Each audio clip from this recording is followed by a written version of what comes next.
ज्ञानेश्वरी अध्याय 6 ओवी 351 ते 400.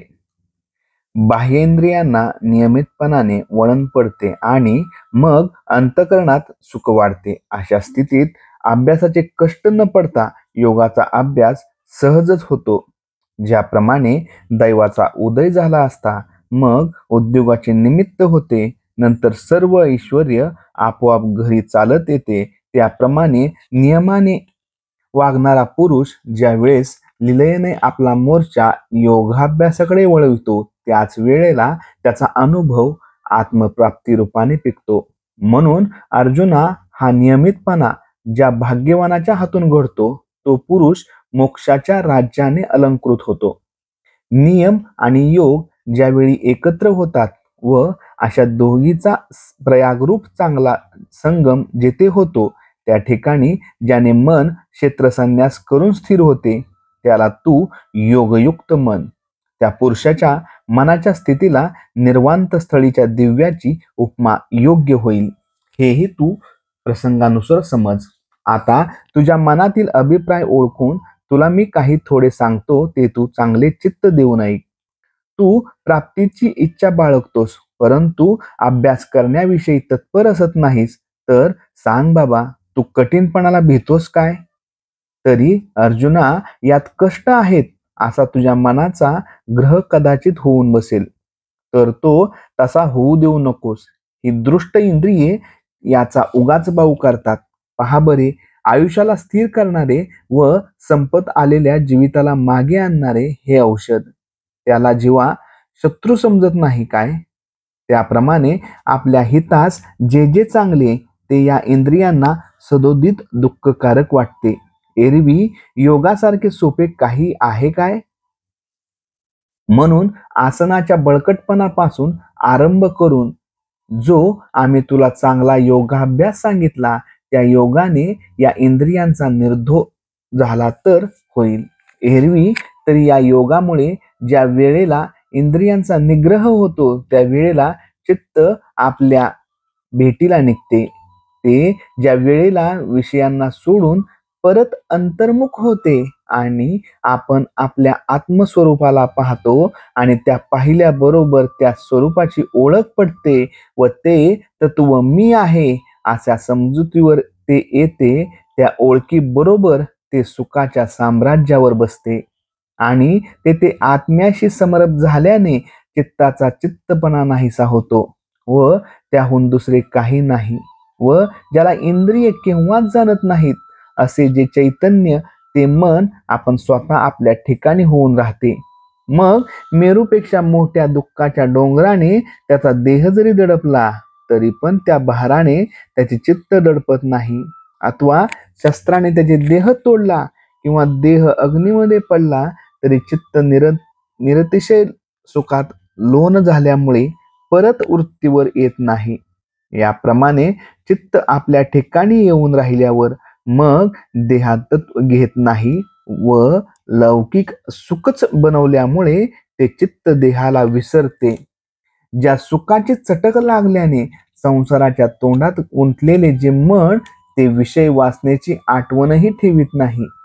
जे सुख योगाचे सौभाग्य आहे, संतोषाचे राज्य आहे आणि ज्याकरिता ज्ञान समजून घ्यावयाचे असते, ते सुख योगाचा अभ्यास करून मूर्तिमंत पाहिले पाहिजे. आणि पाहिल्यावर मग तो पाहणारा आपण स्वतः सुखरूप होऊन जातो. पण बाबा अर्जुना, एका प्रकाराने तो योग सोपा आहे. तो कसा म्हणशील तर संकल्पाला पुत्र शोक दाखवावा.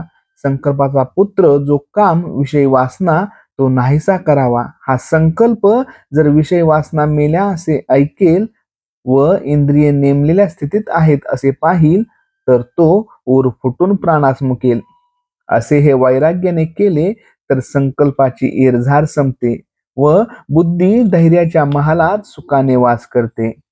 बुद्धी जर धर्माला आश्रयस्थान झाली तर ती मनाला अनुभवाच्या वाटेने हळूहळू आत्मानुभवात कायमचे स्थिर करते. याही एका तऱ्हेने ब्रह्मप्राप्ती आहे याचा विचार कर. आणि हे जर तुला साध्य होत असेल तर आणखी एक सोपी युक्ती आहे, ती ऐक. आता तू जो निश्चय करशील त्याच्या आज्ञेच्या बाहेर जो नियम कधी जाणार नाही, अशा प्रकारचा हा एकच नियम जीवाभावापासून तू आपलासा कर. जर एवढ्याने चित्त स्थिर झाले तर सहजच काम झाले, आणि जर एवढ्याने ते स्थिर झाले नाही तर त्याला मोकळे सोडून द्यावे. मन मोकळे सोडले असता ते जेथे जाईल तेथून नियमच त्यास परत घेऊन येईल. अशा रीतीने याला ही स्थैर्याची सवय होईल. नंतर काही एका वेळाने या स्थैर्याच्या योगाने मन सहजच आत्मस्वरूपाजवळ येईल, आणि मनाने त्या आत्मस्वरूपास पाहिल्याबरोबर ते मन स्वतः आत्मस्वरूप होऊन जाईल. तेव्हा या अद्वैत स्वरूपात द्वैत नाहीसे होईल, आणि नंतर हे सर्व त्रैलोक्य ऐक्याच्या तेजाने प्रकाशित होईल.